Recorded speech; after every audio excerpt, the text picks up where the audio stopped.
نه انجام میدید تا پنجشنبه. گفته که this assignment requires you to research and reflect on aspect of language. مشخص the types of talker language considered include grammar, functional language and vocabulary. گفتم language analysis رو ما برای این سه تا می‌نویسیم. و چون تا حالا گرامر رو گفتیم فقط شما اینجا گرامرش رو می‌نویسید. چجوری؟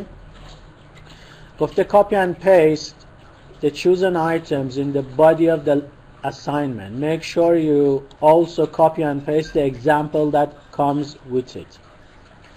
از باکس 1 این باکس 1 این باکس 1 می‌بینید یکی از اینها رو 1 و 2 و 3 و 4 و 5 و 6 تا یکی از این 6 تا رو می‌خوایم بررسی کنید. یکیش رو انتخاب کنید. مثلا می‌نویسید with clause. اینم مثالش. این همون مارک سنتنسیه که گفتیم دیگه. یعنی رو این ما تمرکز می‌کنیم. پرونانسیشن و مینینگ و هرچی هست رو. بعد میگه analyze the meaning of the structure and use the given context. از همون کانتکستی که داده، یعنی از همون جمله که استفاده داده استفاده کنید. بعد learner level رو در نظر بگیرید چون CCQ تو باید با توجه اون باشه دیگه، سخت نباشه. برای CCQ بنویسید، پرونانسیشنش، مینینگش، پرابلمش، همه اینا رو طبق همون چیزی که توضیح دادم تو اینجا می‌نویسیم. تو اینجا اگر هم کامپیوتر ندارید عین همین رو کاغذ بنویسیم دیگه، حالا زیاد مهم نیست. خب یه دونه از لنگویج انالیسیس ها هم اینجا مثال آوردیم. مثلا میخوایم پرزنت پروگرسیو رو براش انالیسیس بنویسیم، سطحشون هم بچه الیمنتری هستش. کانتکستمون اینه، این کانتکستمونه، کانتکستمون اینجاست، مینینگمون اینه، CCQ مون اینجا اومده، فونولوژیمون اینجا اومده قشنگ بحث شده و anticipate problem. در مورد مینینگ احتمال داره بچه‌ها یه همچین خطایی رو داشته باشن، اینجوری باید حل بشه. فرم احتمالاً بچه‌ها خطاشون این باشه اینجوری حل بشه و پرونانسیشن اینه و بچه‌ها خطا احتمال داشته باشن اینجوری حل میشه. این مثال قشنگ بخونید متوجه میشید. خب کتابی که اون جلسه معرفی کرده بودم برای تیچینگ گرامر اگه یادتون باشه، اون کتاب ها به دردتون میخوره تو بحث لنگویج انالیسیس، تو بحث گرامر به دردتون میخوره. یه سری نکات رو اونجا داره.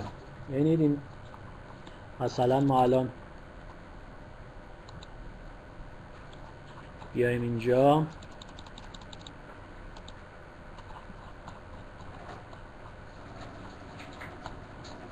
مقدمه‌ش هم بخونید، مقدمه قشنگی داره.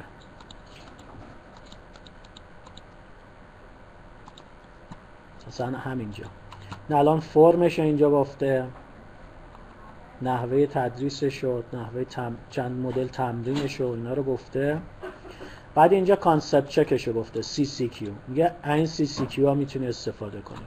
بعد هم اینجا پرونانسیشنش رو گفته، میبینید یعنی اونا رو اکثرش اینجا تو همین کتاب داره. میگه watch out، مراقب این پرابلم هم باشید، احتمال داره بچه این مشکلات هم داشته باشن. خودتون هم فکر کنید مثلا دانش آموز بودید بچه ها چه مشکلاتی داشتن، چه ایراداتی داشتن، اونها هم به یادتون میاد و میتونید اونها رو هم بنویسید. به این شکل وقتی یه دوره یه چیزی رو تدریس کنید، اینجوری قشنگ بررسی کنید، خودتونم مهارتتون بالا میره. یعنی خودتونم as a teacher میرید یه بار همه چی رو بررسی میکنید، پرونانسیشنش رو، نمیدونم گرامرش رو، وکبش رو، نمیدونم مینینگش رو، همه چیشو. قدم به قدم که پیش میرید توانمندی خودتونم اضافه میشه و میتونید قوی‌تر کار کنید. خب another topic that you want to review in the second session is classroom language.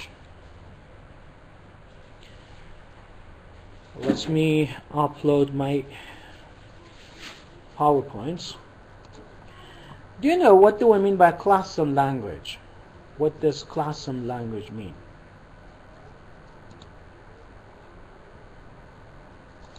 Classroom language. What comes to your mind when you hear classroom language? Language we use in class. Exactly, somehow. So, look at these two pictures. Which classroom do you prefer?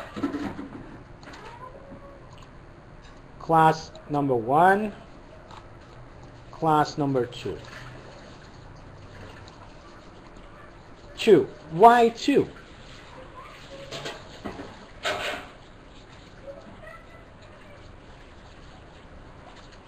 Why 2? More fun, happy, energetic. What else? 1, everyone is tired.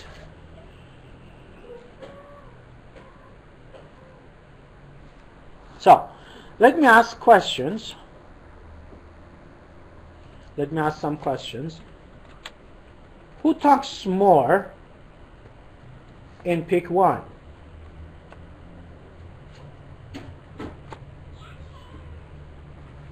Who talks more in pick 1? Yes, teacher. In pick 2?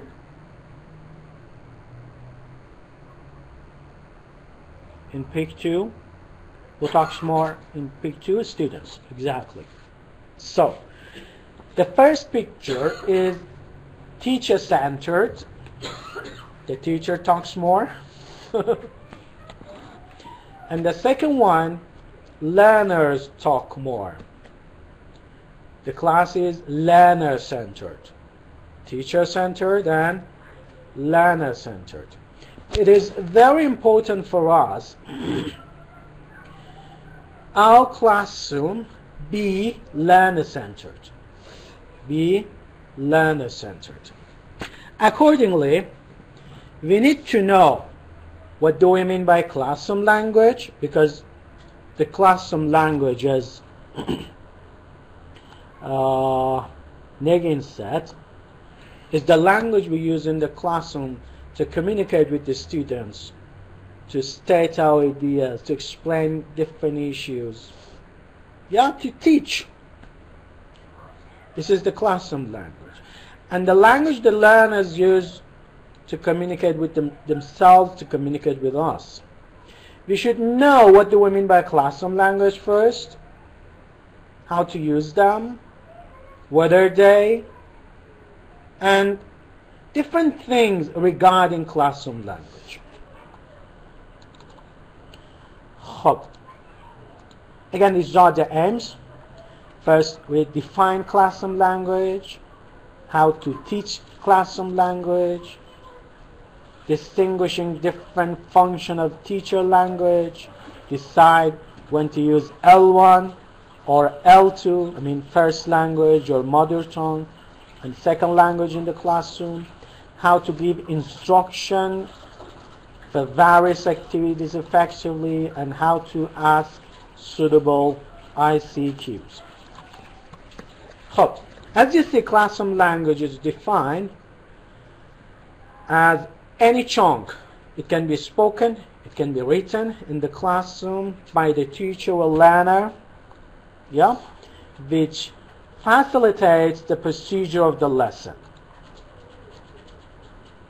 هم معلم هم دانش آموز. They use to communicate, to facilitate the procedure of the lesson. The procedure of the lesson is very important. The procedure. Agar the procedure of the lesson is teacher-centered,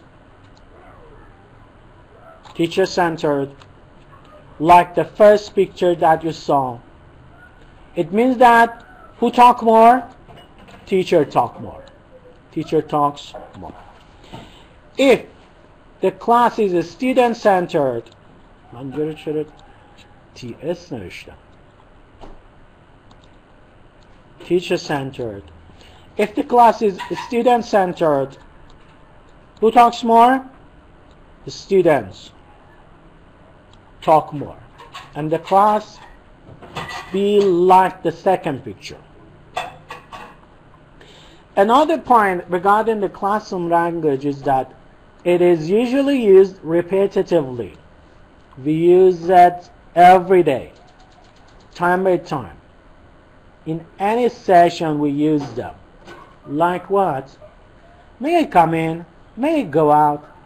Listen to me. Open your book. Close your book. Look at the board. Listen to me. Look at me. These are different types of classroom language which are used by the teacher. And some of them are used by the learners. Yeah? Some of them, as I told you, may I come in, may I go out, are used by the learners. These expressions, these chunks, are used repetitively to communicate and facilitate the procedure of the lesson. Look at these examples. These are some of the classroom language. The learners need to know them based on their needs and use them in the classroom. We can simplify them. For example, what page are we on? We can say which page. میتونیم اینا رو simplify هم بکنیم. حالا این بعضا سخته اینا. May I come in? May I go out? Can I go out? Can I answer the question? Can I switch off the lights? و غیر ذلك. How we can find these classroom language? چجوری میتونیم پیدا کنیم اینا رو؟ کجان؟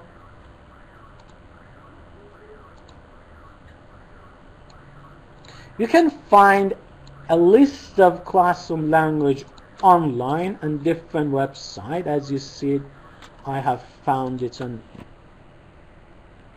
classroom language. Yeah?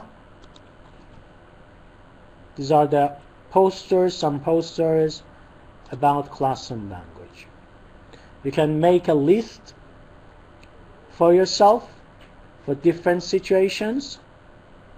Even you can make a copy and stick on the wall in your class. It is very easy.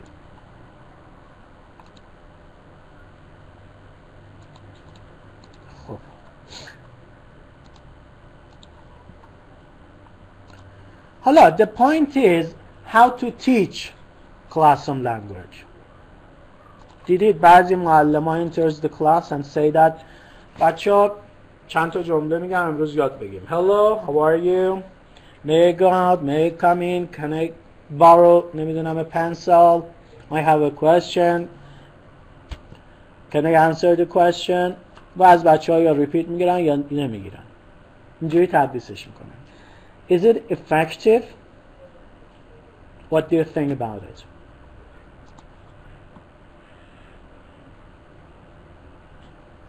What do you think about it? Is it effective?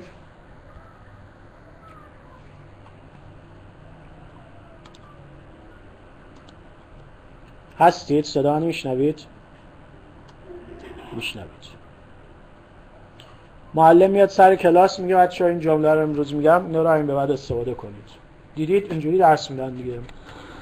میگن برای سلام احوال پرسی بگید yes چیز hello how are you good morning good afternoon اینا رو خواهم برید بیرون may I go out may I come in برای اومدن تو کلاس جواب بدید can I answer the question میخواید سوال بپرسید I have a question میخواید اینو بگید اینجوری بگید اونو بگید اینجوری بگید همینجوری 7-8 تا میگن و در جلسه بعدم انتظار دارن بچه‌ها بگن.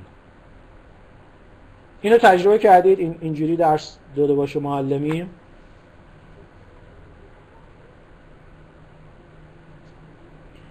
این مدلی تجربه کردید؟ Yes, نگین میگه yes. Yes, I remember my first session. Very good. اما واقعا how to teach classroom language? We should give a list to the learners and ask them to use them. Is it effective? Are they able to use them in appropriate context when they need? قطعاً no. So we need to follow a procedure for teaching classroom language. Let me share the procedure.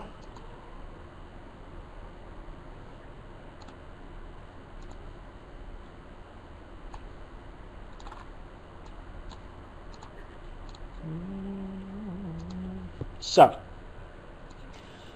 this is the procedure that the learners, the teacher, should follow for teaching classroom language. First, this is the first step.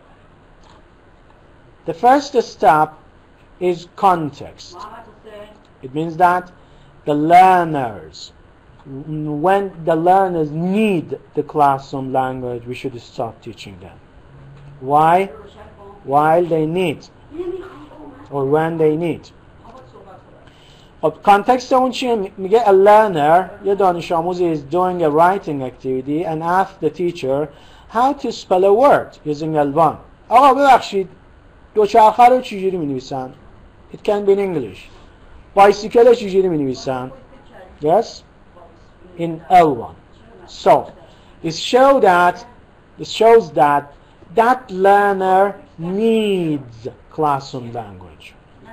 خب در مرحله بعدی چی کار میکنیم؟ بگید.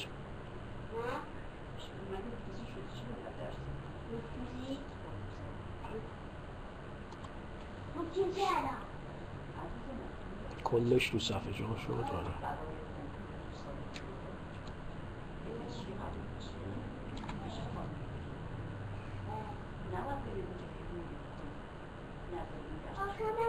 خب چجوری تیچ دم؟ باید بعدش چی کار کنیم؟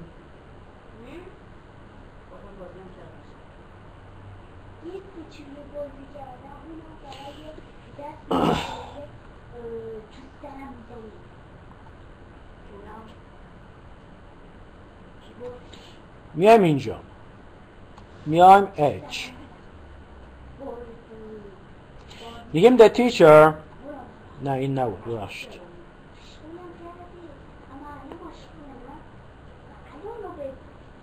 نه E.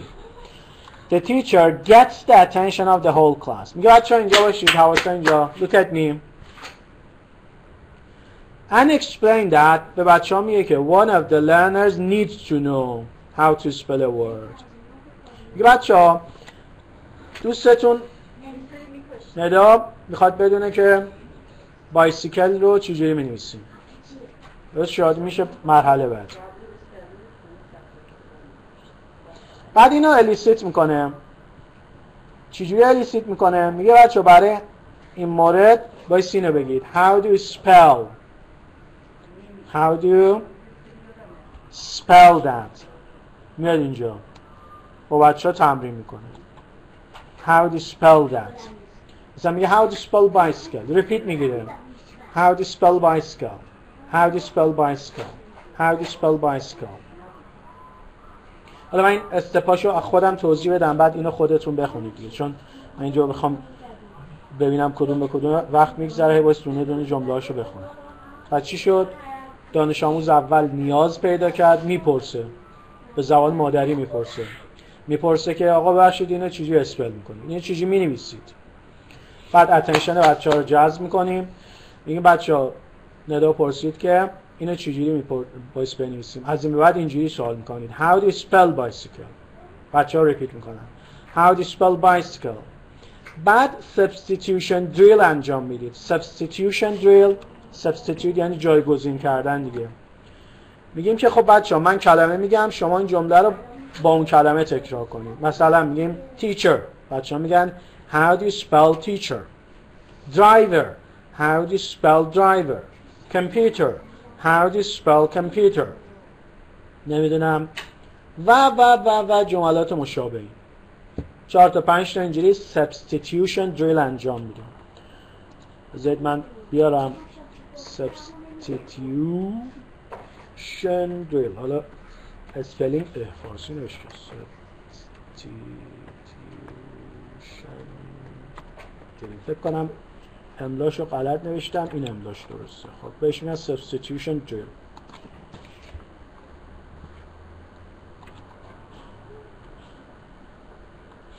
اینجا اصلا یه نمونهش رو بردم.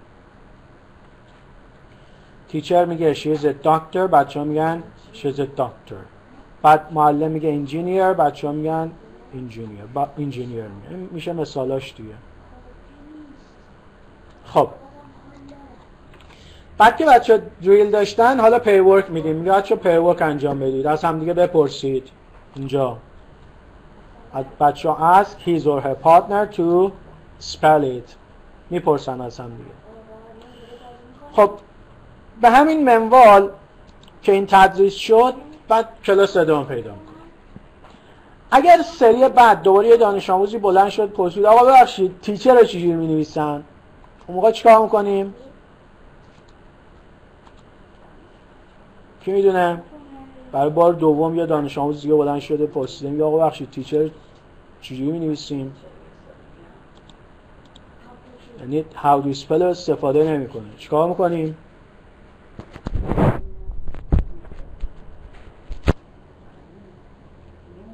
we spell no kill him. بله فقط killing.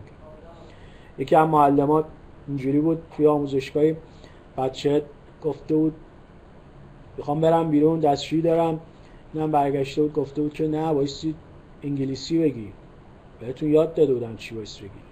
اینم بدبخت نتونسته بود و هیچی دیگه به فنا رفته بود بچه ها. آره این موقع جا باید چیکار کنیم؟ خب یادش نمیاد، میگه یاد میاد چی قرار بود بگیم؟ میگه نه آقا یادمون نمیاد. میگه بچه ها قرار بود چی بگیم؟ ریپیت کنید، بچه ها یادآوری کنن. یعنی بایستی هی ریمایند کنیم. چیکار کنیم؟ ریمایند. با یه بار دو بار که آدم یاد نمیگیره که، بایست جلسات مختلف ریمایند کنیم. اول از بچه ها بخوایم ریمایند کنن، بعد اونی که پرسیده بوده تکرار کنه. میگه بچه ها قرار بود تو همچین موقعیتای چی بپرسید؟ باید میپرسیدید بچه ها بگن how do you spell teacher. گفتن فبل مراد، نگفتن شما میگید how do you spell teacher. دوباره ریپیت کنید how do you spell teacher. یعنی هی بایستی remind repeat. کی؟ کجا؟ in context, in meaningful context. این که اول ترم بیای 10 تا جمله بگی بچه ها عمرن یاد بگیرن. عمرن بایستی in context باشه. very good. خب the next thing ما تا اینجا گفتیم teacher, classroom language at the side of the learners. What about teacher's side? At the teacher's side we have some functions for teacher. یه سری وظایفی داره معلم تو کلاس دیگه. بابت اون وظایف بایستی صحبت کنه. خارج از اون وظایف چی نیازی داره من حرف بزنم؟ بعضی معلم‌ها دیدی تو کلاس شروع میکنن هی توضیح. یه لغت میخواد بگه یارو یه ساعته داره حرف میزنه. بابا لازم نیست اینقدر حرف بزنی که، توضیح دادن نمیخواد که دیگه. اصلا توضیح دادن نمیخواد. چیا رو داریم؟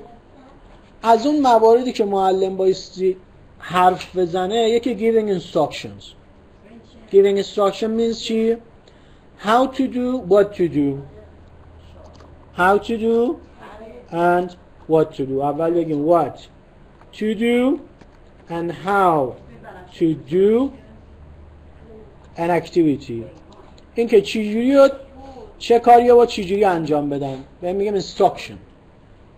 حالا how we can give instruction. چجوری میتونیم instruction رو بگیم؟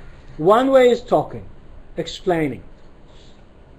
بچه ها look at here easily. Look at the board. حالا شما همینو میتونید بلندترش کنید دیگه. بگید که خب بچه ها if you want to look at the board. There is no need for explanation. The instruction path should be short. Should be very short and simple. Short and simple. چی شد پس؟ Instruction should be short and simple. قاعدتاً بهش تو اصطلاح بهش میگن kiss the instruction. Kiss the instruction. یعنی keep it short and simple. یاد باشه. پس میگن چیه؟ Kiss the instruction. Keep it short and simple. نوعی تمرین کنیم.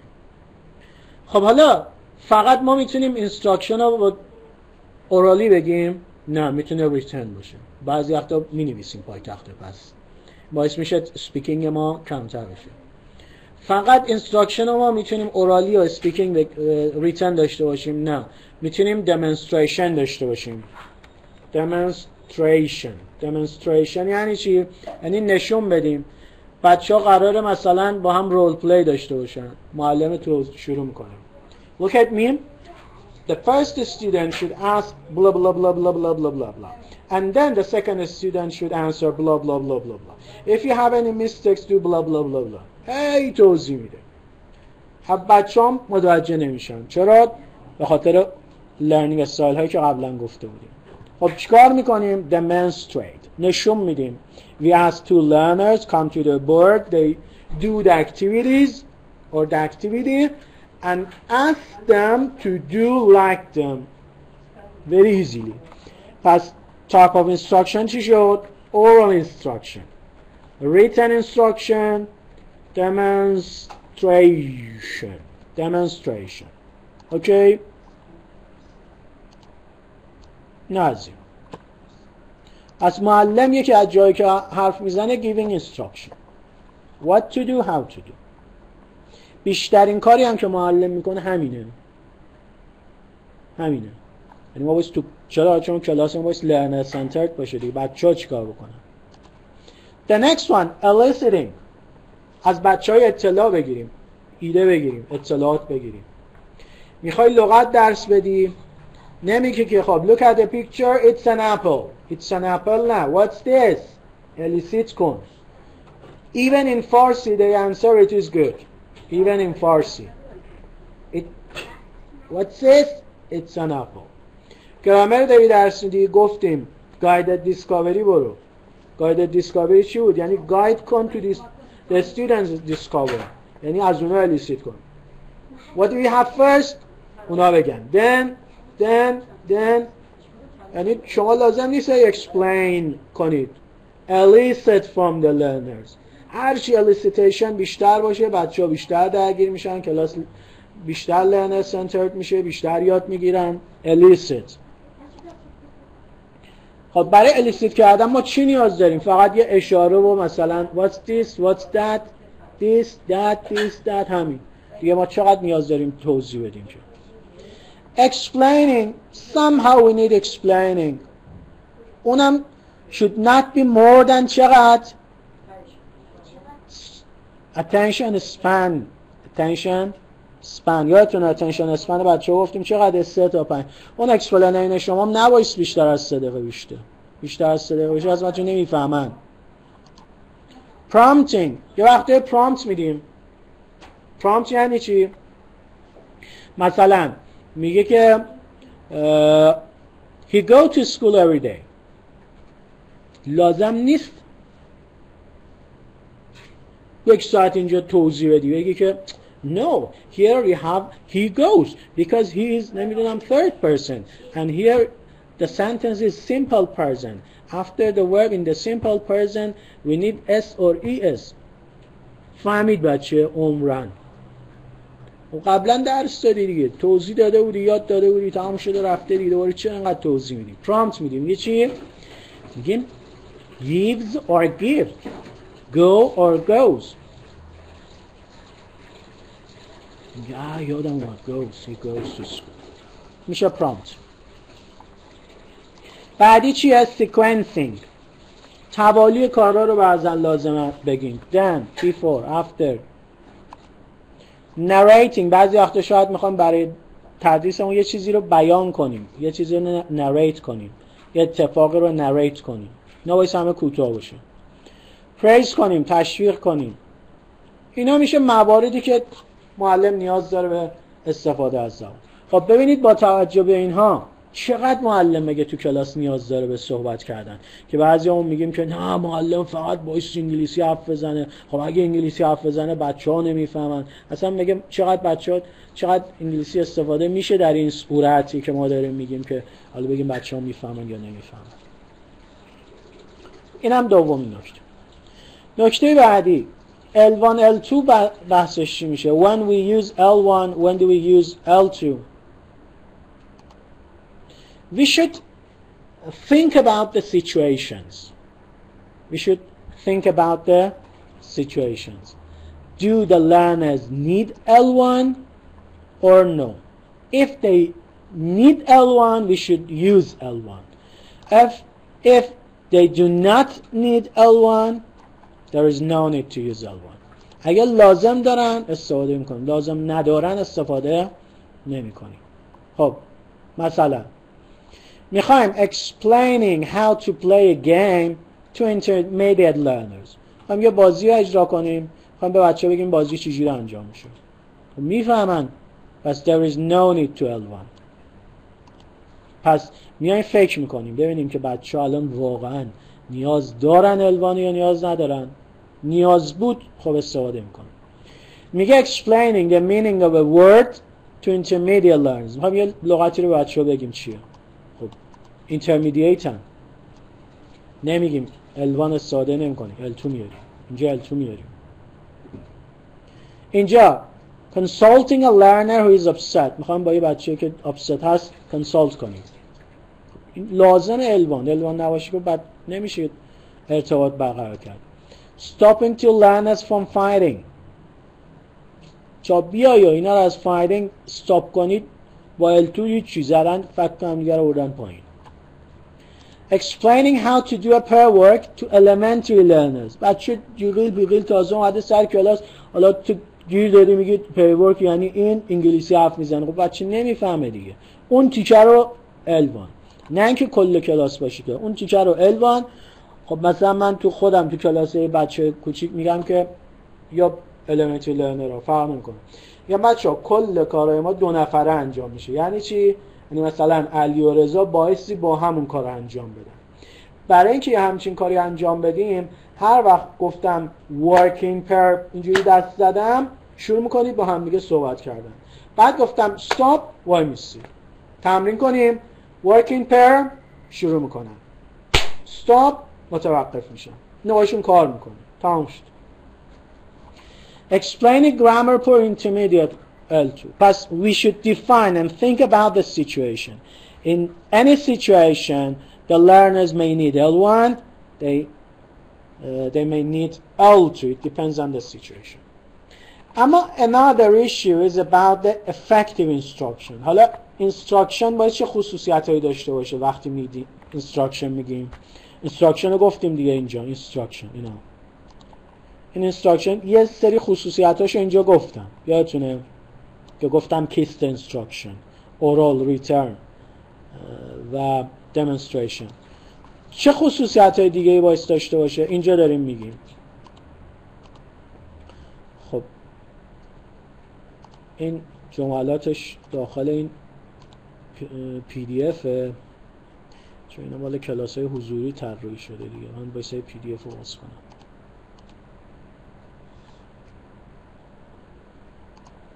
خب اینجا جای خالی اول میشه demonstrate. میگه یعنی نشون بدید اکتیویتی رو. then explain an activity. تا جایی که میشه نشون بدید بچه ها چی کار کنن به جای اینکه حرف بزنید.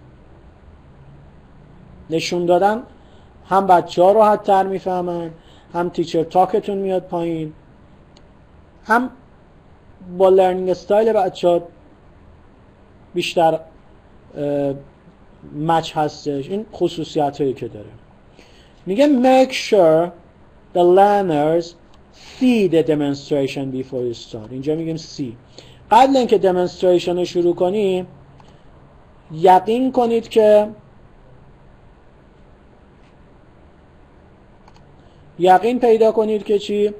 بچه ها دارن میبیننتون. به خاطر همین میگیم اتنشنشون رو جلب کنیم. میگیم students, guys, look at here. Can you see me? You? Can you see me? ببینم. بعد میگه که چی؟ elicit as much information from the learners as possible. elicitation هر چی میتونید استفاده کنید. بچه ها what do we have in this page? What should we do? Then here what is this picture? همش از بچه هایی بپرسید. از خودتون اطلاعات ندید. هی elicit کنید. Use language that learners will be able to understand easily. لغت‌ها جملاتی که استفاده می‌کنید باید انقدر ساده باشه بچه‌ها راحت بفهمن. بعضی معلم‌ها میان قلمبه سلمبه فکر می‌کنن مثلا هنر دارن می‌کنن. نه اون هنر نیست. Give instruction in a staged if necessary. اگر چند تا کار رو پشت سر هم قرار انجام بدن بچه‌ها بایستی مرحله به مرحله ازشون بخوایم. نه اینکه همش رو اجرا بگیم. مثلا میگیم که خب بچه‌ها کتاب رو صفحه 12 رو باز می‌کنید، تمرین شماره 1 رو که نگاه کنید تمرین رایتینگ. تو این تمرین رایتینگ بایستی شما از سیمپل پست استفاده کنید و 4 تا جمله بنویسید. وقتی جملاتتون رو نوشید با بغل دستیتون مقایسه کنید ببینید که اون چی نوشته شما چی نوشید. بعد ادیت کنید ببینید اون بغل دستیتون چه غلطایی داره و شما ببینید بغل دستیتون ببینید شما چه غلطایی دارید. بچه گیج شد اصلا قاطی کرد. اول چی میگیم؟ Look at page 12. همه نگاه کنن. Are you on page 12? Yes. What is the first question? It is writing. What should we do? We should write نمیدونم 4 sentences using simple present. بریم هی elicit میکنیم. خب what should we do after? Can you guess what should we do after doing the activity? بچه‌ها میگن اگه برای جلسات اولشون باشه خب ایده‌ای ندارم اما خب یه مدت که انجام بدیم این یه عادتشون بشه میگن آره we should مثلا check in pair یا مثلا we should edit in pair. اگه نگو شما میگید you should work in pair and check your partner's writing. Check your partner's writing. بهم میگه instruction دادم. بعدی میگه use autonomous learners your confident learners with higher level of English to demonstrate activity. میخواید یه اکتیویتی رو demonstrate کنیدم بچه confident رو بیارید اونایی که لولشون بالاتر از بچه ها تمرکزشون بیشتره قدرتشون بیشتره confident هستن دیگه. give out materials. اگه قراره یه متریالی به بچه ها بدید یه برگه‌ای بدید هنداوتی بدید یه کاری میخواید بکنید خب میگه اول اینستراکشن بدید بعد برگه رو پخش کنید. چرا؟ چون اگر برگه رو پخش کنی دیگه گوش نمیکنن بهت. حالا باعث بگی خب گوش کنید دیگه مگه متوجه شدید چی کار باعث بکنید. باعثی اول اینستراکشن بدید بعد متریال بدید.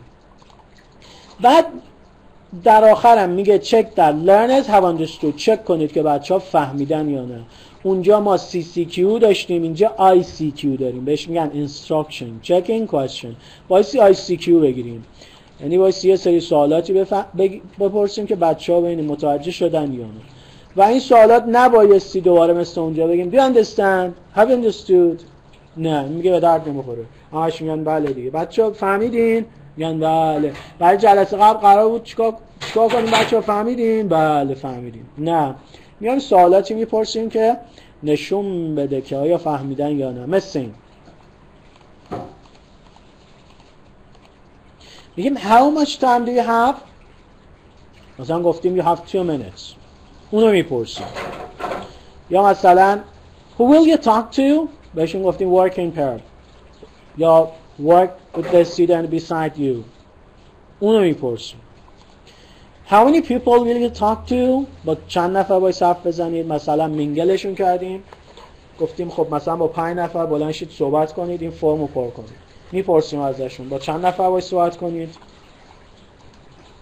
What will you do when you're finished؟ بهشون گفتیم که بعد از اینکه تموم کردید مثلا فلان کار انجام بدید. خب اینو ازشون میخوایم. نمیگیم که خب بچه‌ها فهمیدین؟ جوابش است. What will you do after؟ حالا اینا جملاتش میتونه متناسب با نیاز خودتون تغییر کنه آسان‌تر بشه سخت‌تر بشه. Are you writing? Are you talking? What language will you use? What will you say? How many questions are there? What should you do then? و از این قبیل سوالات. خب اینا از Classroom Language. اگه سوالی دارید بفرمایید تا اینجا.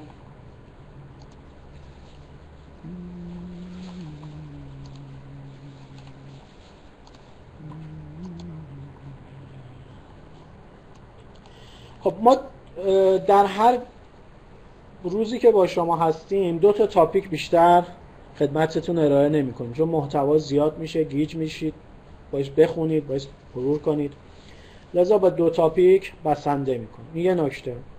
نکته دوم، ما الان یه تیچینگ گرامر رو گفتیم، یه دونه لسن پلن، یه لسن پلن. دوستان برای جلسه پنجشنبه تدریس گرامرش آماده میکنن، اون لنگویج انالیسیس هم مینویسن. لسن پلن رو فعلا نمیخوام بنویسید چون کارتون زیاد میشه، همین 2 تا رو آماده کنید کفایت.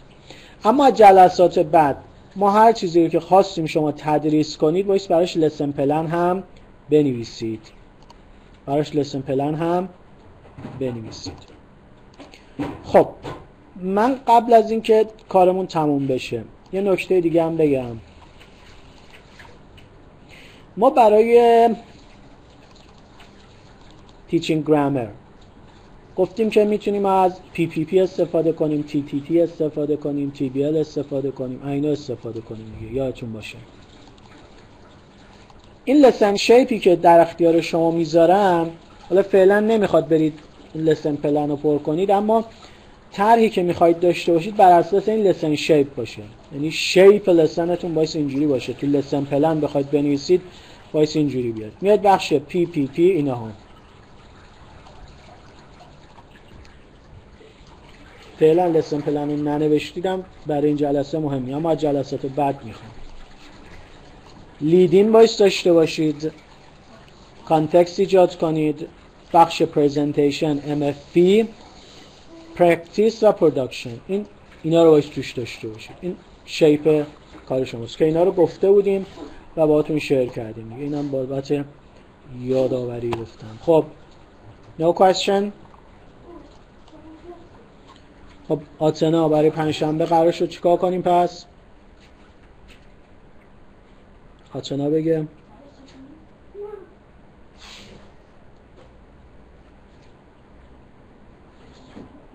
صداوندی دارید اصلا؟ آتنا گرامر تیچینگ و تیچینگ and analysis. ولی یکی تیچینگ گرامر پوینت هر کی در حد 10 دقیقه یه رو، یکی هم که لنگویج انالیسیس. موفق و پیروز باشین انشالله تا پنجشنبه. خداحافظتون. Goodbye. See you.